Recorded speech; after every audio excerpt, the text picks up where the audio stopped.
Meus irmãos, a paz do Senhor.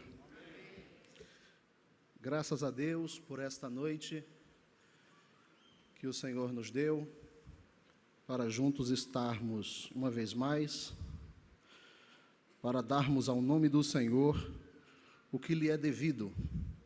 Quantos vieram aqui para dar ao nome do Senhor o que lhe é devido? É como eu sempre digo,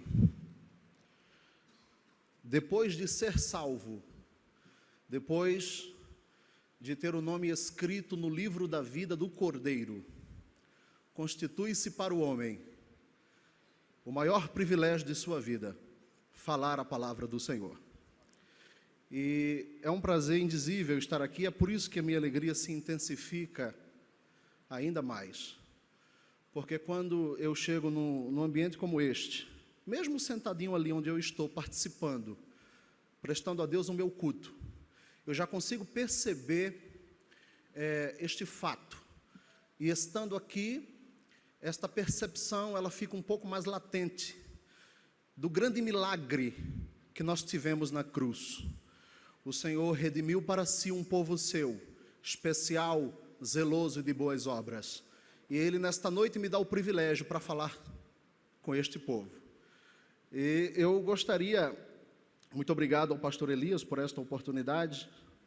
No momento que cheguei, dobrei os joelhos para orar, e assim que levantei, foi dada a oportunidade ao nosso companheiro que nos antecedeu, para fazer a leitura oficial, e ele, muito felizmente, leu o texto de Salmos, Salmo de número 46, e eu não quero perder esta linha de direção da qual o culto está sendo conduzida, e não seria pedir muito aos irmãos me acompanhar na leitura deste salmo. Eu quero pontuar com os irmãos aqui algo que o Senhor tem posto ao meu coração.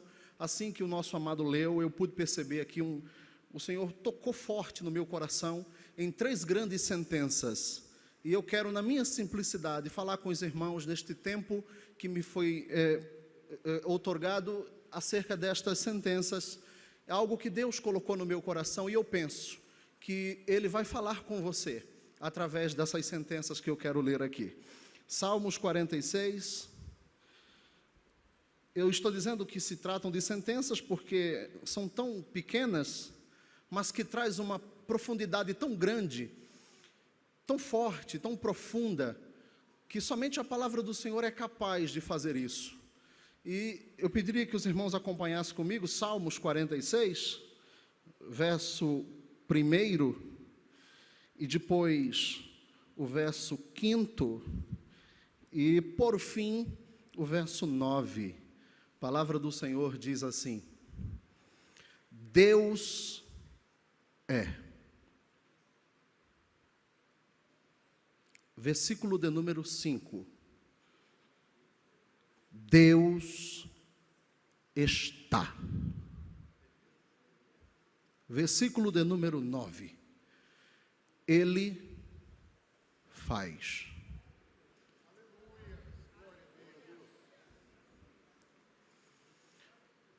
Queridos irmãos, queridas irmãs, Igreja do Senhor aqui na Lapa, nós estamos diante de 3 grandes verdades muito profundas, que às vezes ao lermos passa meio que despercebido.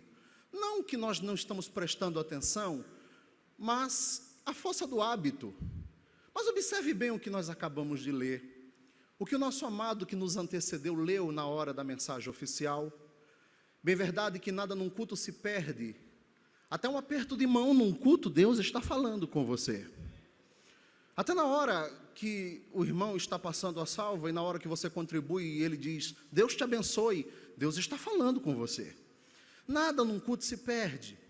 E bem verdade que quando o irmão leu esta palavra, eu já havia meditado antes, mas sabe quando essas palavras elas ficam tanto quanto mais latentes em seu coração? E ele quando leu Deus é, eu fiquei pensando, Deus é. Pense nisso comigo. O verso 1, a primeira sentença está dizendo que Deus é. É algo tão simples, é algo tão comum, mas algo tão capaz de adentrar ao nosso coração e nos fazer pensar. Deus é. E no versículo 5, que não menosprezando as demais do texto, porque é um texto tão lindo, tão profundo, mas ele vai repetir uma sentença referindo-se ao nosso Deus, dizendo agora: Deus está. E por fim, ele vem e diz assim: Ele faz. Muito bem. Em primeiro lugar, irmãos, Deus é. Seria um pensamento talvez muito tênue tentar dizer o que Deus é, partindo do princípio que o nosso Deus é grande, partindo do princípio que Ele é o Rei do universo, Ele é o dono de tudo. O salmista, uma vez escrevendo em Salmos 86, disse: olha, Senhor, todas as nações que fizestes virão e se prostrarão perante a tua face e glorificarão o teu nome para sempre.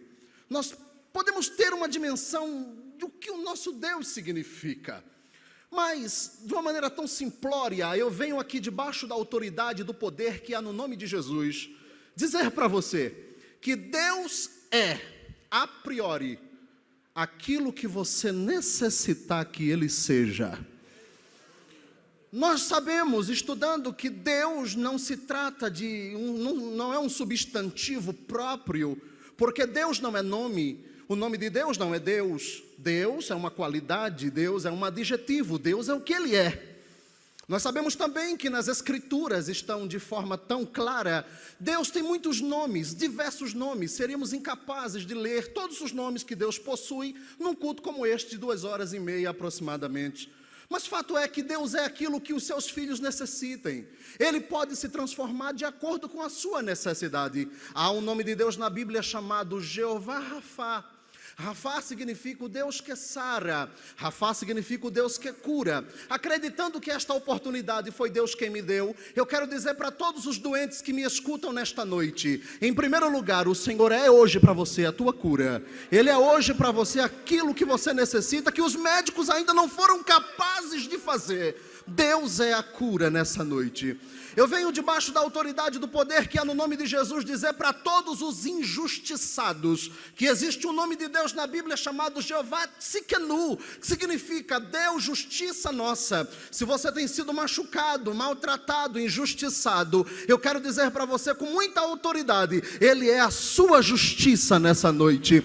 Eu quero dizer àqueles que estão vivendo um momento de dificuldades, que se imaginam até num campo de batalha, em luta com os problemas diários, com o cotidiano, não sei, talvez no lugar onde você trabalha, talvez na sua casa, talvez na universidade onde você cursa, não sei, não conheço a tua vida, Deus conhece, mas se você está em lutas hoje, se você está no meio de uma batalha hoje, sozinho, contra uma multidão, eu quero dizer que o teu Deus hoje, Ele é Jeová Nissi, bandeira sua. Se você está se sentindo sozinho, mesmo diante de você que é solteiro, mesmo na casa dos teus pais, da tua mãe, mesmo diante de um culto como este, que temos muitas pessoas, mas você sente um vazio dentro do seu coração, dizendo: eu estou sozinho. O Senhor, Ele nesta noite é para você Jeová Shammah, que significa o Deus que está presente. Em suma, Deus, Ele é aquilo que você necessitar. Qual é o seu problema nessa noite? Exponha diante do teu Deus,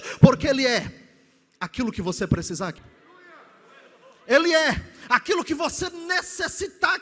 Ele é um médico por excelência, aquele que está desenganado pela medicina. Ele é um advogado por excelência ao réu condenado à morte. Ele é a pedra angular de esquina, rejeitada pelos edificadores. Ele não está submetido ao tempo humano, porque o texto não diz que no princípio ele era. Não, o texto está dizendo: eu sou o princípio. Observe, não era o princípio. Eu sou o princípio, eu sou o fim, eu sou o alfa, eu sou o ômega, eu sou o primeiro, eu sou o derradeiro. Para aquele que está perdido, que não tem saída, Ele disse: eu sou a porta, cujos caminhos são perfeitos. A Bíblia diz assim, que aquele que bater nesta porta entrará e sairá e encontrará pastagens. Ele é a verdade que liberta. Para aqueles que estão cansados, oprimidos, para aqueles que estão sobrecarregados, Ele é alívio. Vinde a mim todos que estão cansados e oprimidos,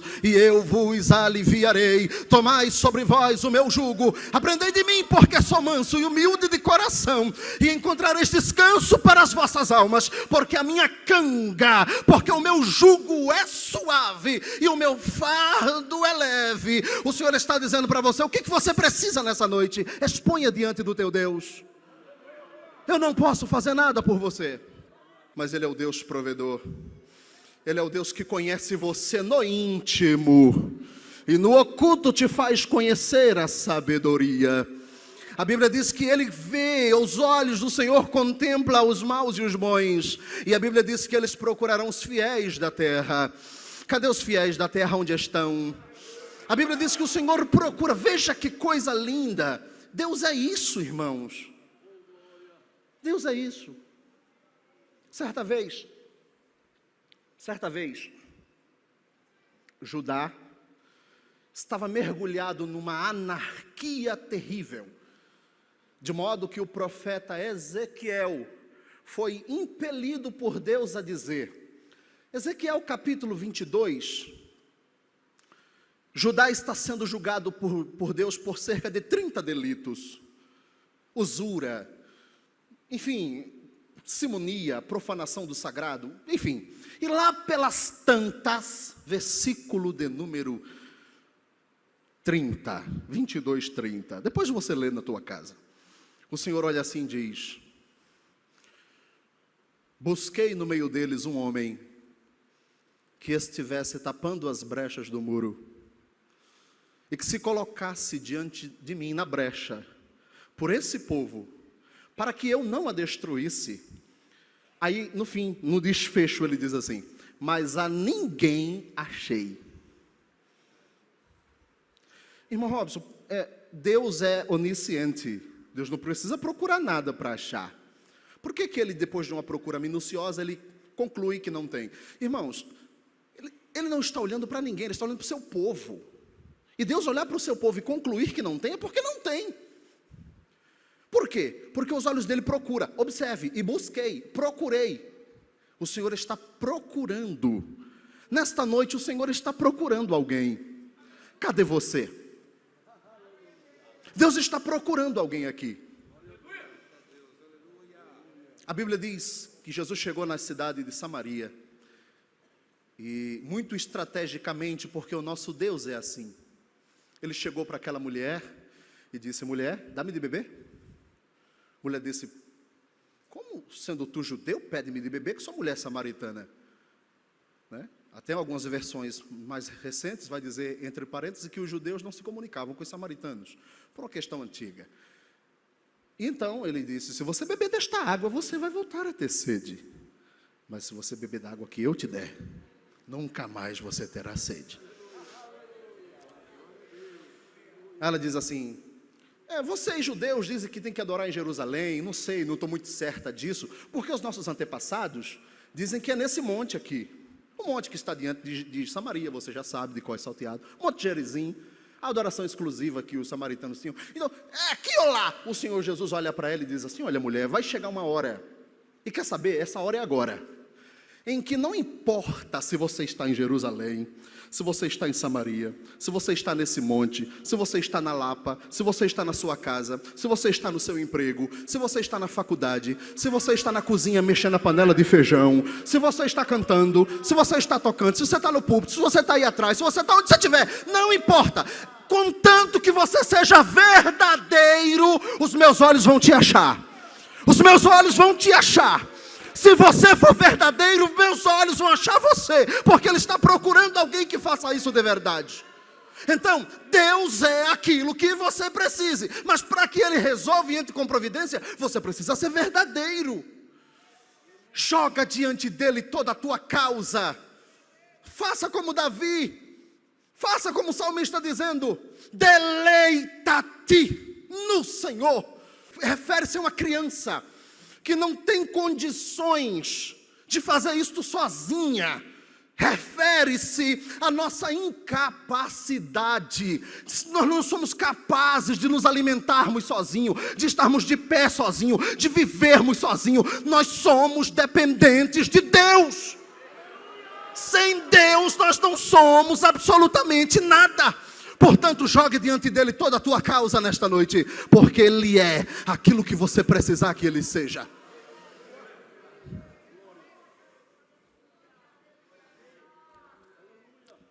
Deus está. Bem verdade que é mais fácil tentar dizer onde ele não está. O texto está dizendo, Deus está. Mas, para ser sucinto, onde Deus está, irmão Robson? Do teu lado. Ah, não, você não entendeu. Ele está do teu lado. Mas, irmão, o correto não é dizer que ele está no meu coração? Sim, mas ele do lado também está certo. Espírito Santo é Deus, amém? Espírito Santo é Deus, amém? Ananias e Safira, quando morreu, né, os apóstolos disseram antes disso, vocês não mentiram ao homem, mas mentiram a Deus. Espírito Santo é Deus, amém? Do grego paracleto, que quer dizer está do lado. É estar do lado. Ele está do teu lado. Ele está lá na tua casa. Parece corriqueiro, parece banal, parece comum o que eu estou falando aqui. Mas foi o que o Senhor pôs no meu coração. E essas palavras estão imbuídas de uma grande verdade. Deus está com você. Ora, afinal de contas, isso foi promessa. Quando ele ressuscitou, ele disse, eis que estarei convosco todos os dias. Até a consumação dos séculos. Irmão, isso é muito carisma de Deus para conosco. Pastor Renato, as pessoas às vezes não param para pensar na altura que o Evangelho o coloca.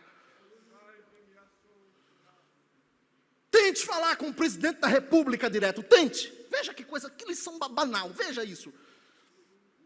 Mas você é a única pessoa neste mundo que consegue dobrar o joelho no chão.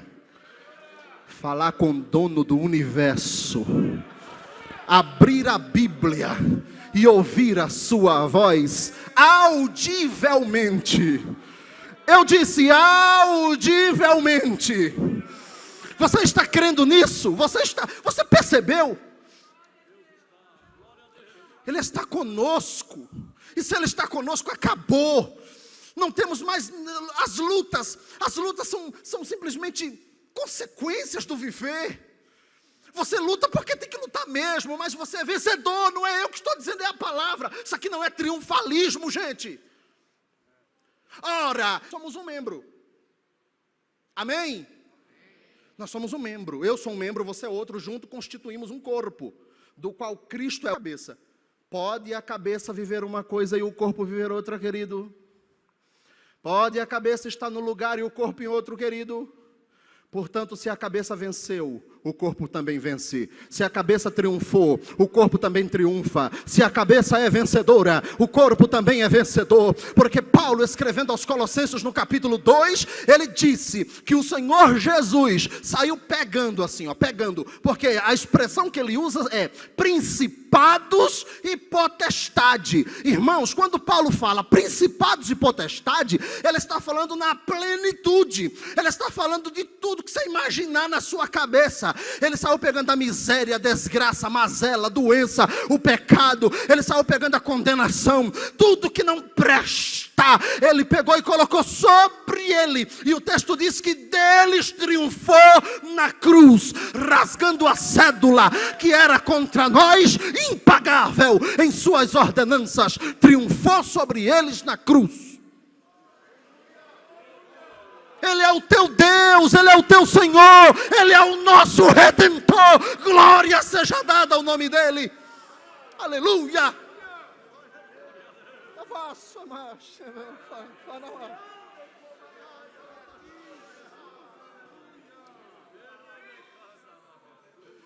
Para finalizar, Ele faz. Se faz. O nosso Deus, Ele é maravilhoso. E quem é maravilhoso faz? Quem é maravilhoso faz? Quem é maravilhoso faz? seria impossível tentar dizer aqui as maravilhas que ele é capaz de fazer. Mas eu vou pontuar um aqui. Uma maravilha, uma maravilha que ele faz. Olha para o irmão que está do teu lado. Pode ficar em paz, que eu não vou pedir para você falar nada. Fique em paz. Porque se a palavra foi dada a mim, quem tem que falar aqui é quem? Eu. Então, olhe para a pessoa que está do teu lado aí. Pronto. Aí o que foi que ele fez? Experimenta agora respirar fundo só com o nariz, assim, ó. Experimenta. Sente esse perfume aí, sente. Foi isso que ele fez.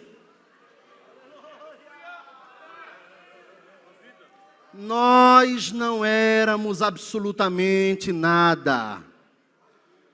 Um trapo, julgado pelo pecado, condenado, depravado totalmente. Jazíamos em trevas, na lama, num charco de lodo, condenado, massacrado, amarrado, preso, julgado, humilhado. Aí ele sai, olha só, essa maravilha que ele fez é demais. Ele deixa glórias milionárias, mocidade, glórias milionárias. Sabe? Ele vai se despir dele mesmo. E nasce numa virgem, numa manjedoura. Sabe, descendo uma escada de humilhação assim.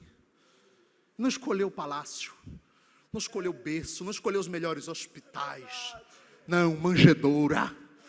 Entende? Manjedoura. Os homens olhavam para ele e não via nele formosura. Nada tinha nele para que o desejássemos. Era um homem indigno, desprezado entre os homens. 18 anos de apagão ministerial, sendo homem de dores, experimentado nos trabalhos, homem das mãos cálidas, do cabo do serrote, do martelo, da carpintaria. Daqui a acolá ele dizia, ainda não é chegada a minha hora.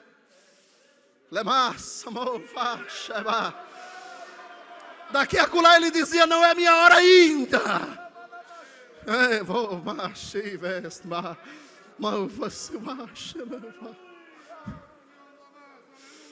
E como se não bastasse, ele vai descendo. Sabe, sempre descendo. Ele desceu tanto que chegou a lavar os pés dos homens maus, pecadores. Eu estou falando que quem fez isso não foi qualquer pessoa, foi Deus quem fez isso. Deus.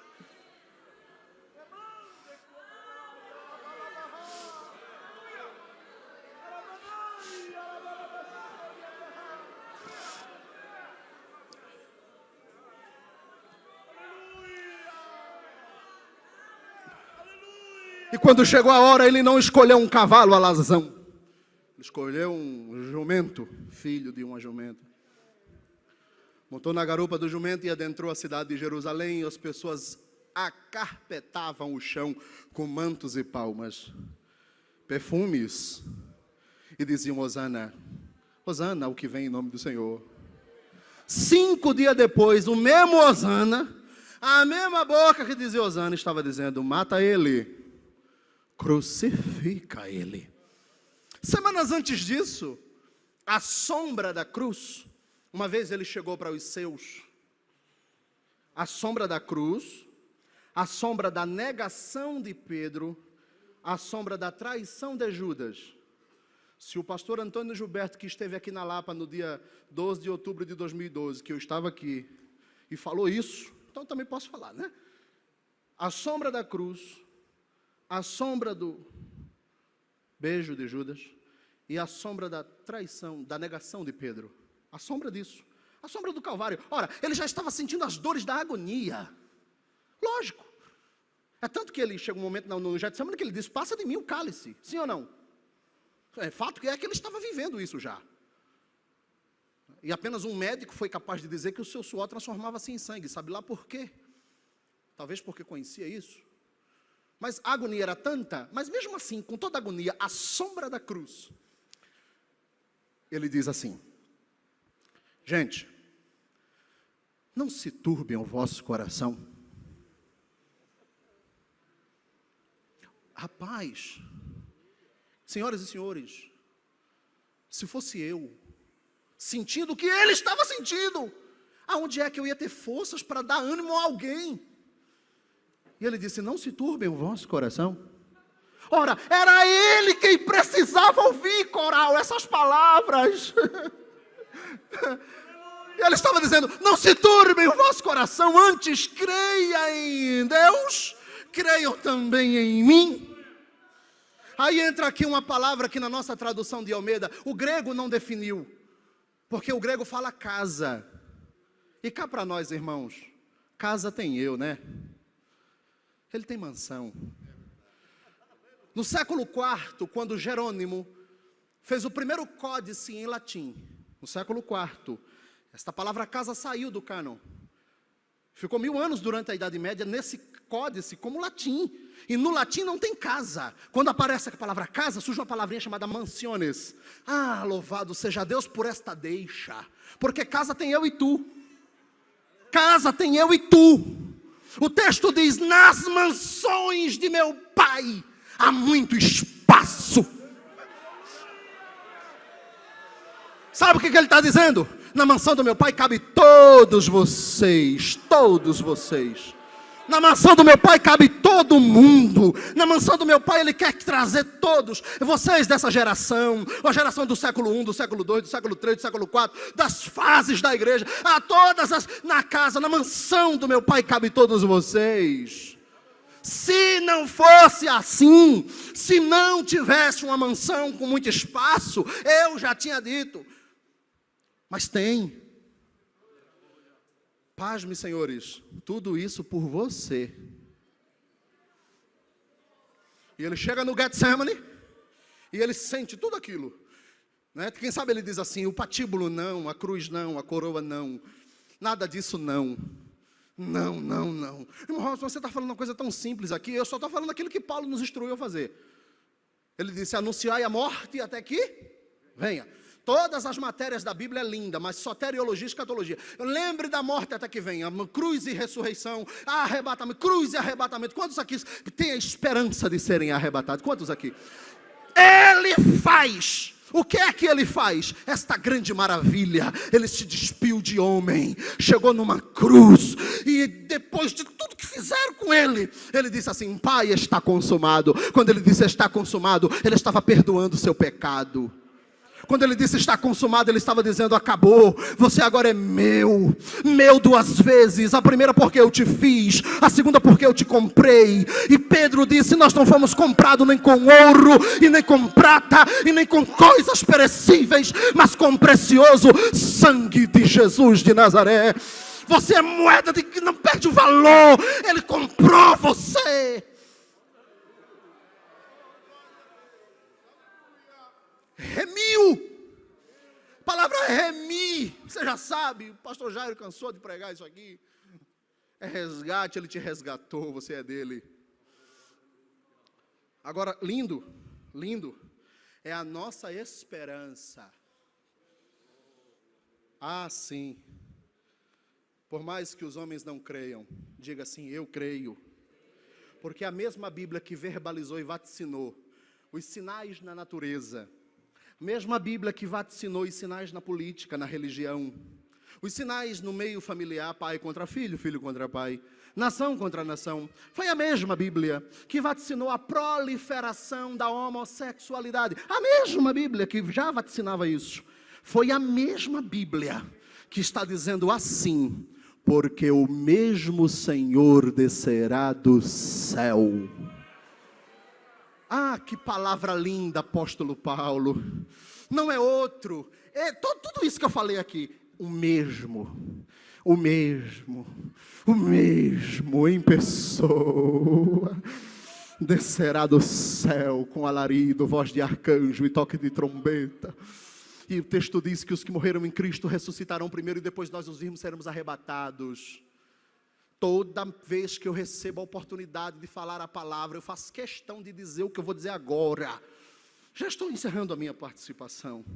mas eu faço, porque eu acho lindo isso, e eu não me canso de dizer. Se o apóstolo Paulo disse, eu não me canso de dizer a vocês as mesmas coisas, quanto mais eu. Escute, olha para mim, olha só o que ele disse. Ele disse, ele foi, mas ele virá.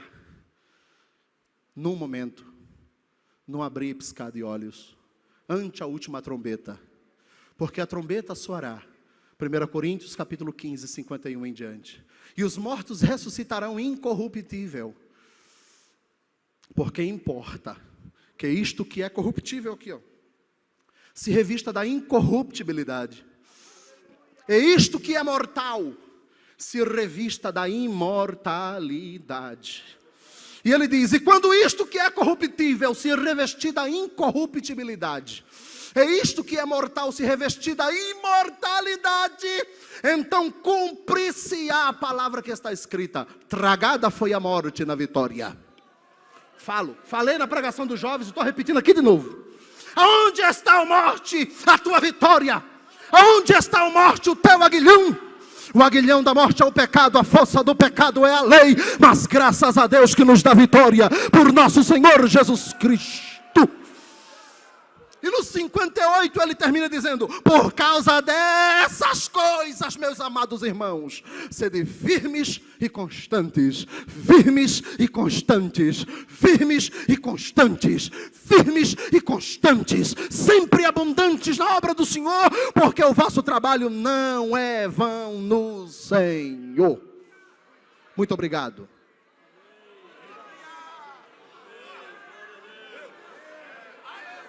Aleluia, glória a Deus, Deus é, aleluia, Deus está e Deus faz. Eu gostaria de aproveitar este momento, irmãos, e perguntar se nesta noite tem alguém que quer receber Jesus como Senhor e Salvador da sua vida. Do nosso Senhor Jesus Cristo, o amor de Deus nosso Pai, a comunhão e a consolação do Espírito Santo, seja sobre a vida de cada um de vós, hoje e sempre. Nós dizemos amém.